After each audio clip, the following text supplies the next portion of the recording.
Hey, my name is Alec. Hopefully you can hear me over the next band. If you haven't been to a practice space before, then don't be surprised. This is how they look. It's pretty grim, but hopefully the display will work.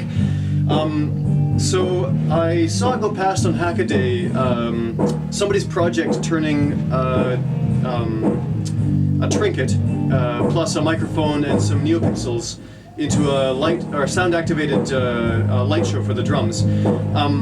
Like several other people who commented on the story, I noticed that they'd used a microphone and not a piezo pickup. And I think the video demonstration didn't fully show off what was possible. The problem with the microphone is that it tends to bleed quite a lot of noise between different drums. So if you've got a sensor on each particular drum, then hitting one will trigger the other ones very easily. A piezo pickup is much more selective about what it picks up. It's based on vibration. There is still some crosstalk amongst pickups on a digital drum set, for example, that uses piezos, but much less than a microphone.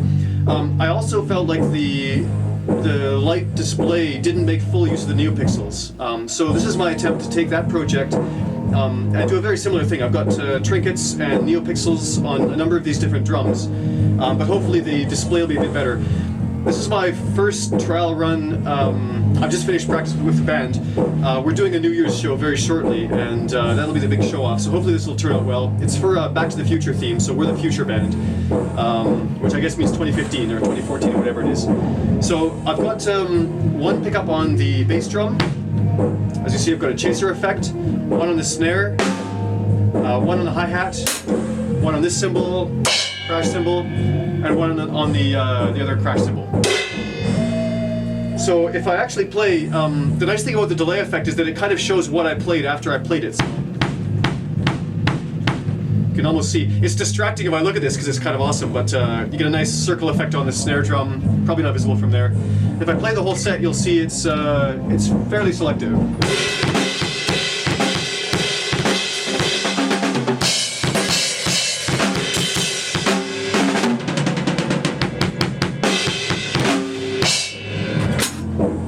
So bass drum, snare drum, hi-hat,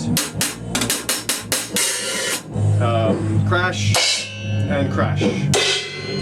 I didn't do the toms. I don't use them all that much, and it was a lot of waste of NeoPixels. Also, I didn't do the ride cymbal because if I'm using the ride cymbal, it tends to be a quieter part, so I don't want to have so much light coming out. Anyway, hopefully that's a better demonstration of what's possible with a piezo pickup, a bunch of trinkets, and some NeoPixels. I've got these on two separate power supplies because I've got about 5 meters of NeoPixels here. So I've got one 5 amp supply, one 6 amp supply to give sufficient 5 volt.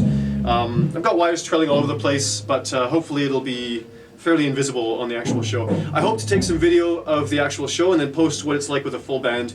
The bass player's right here. When he's playing, there's a lot of noise, so he tends to play these as well, but it all seems to come out pretty well in the wash. I think it'll be a good show. So more video coming up, hopefully. Thank you very much, and I've got other projects at cassettepunk.com. That's cassettepunk.com. Thanks for watching.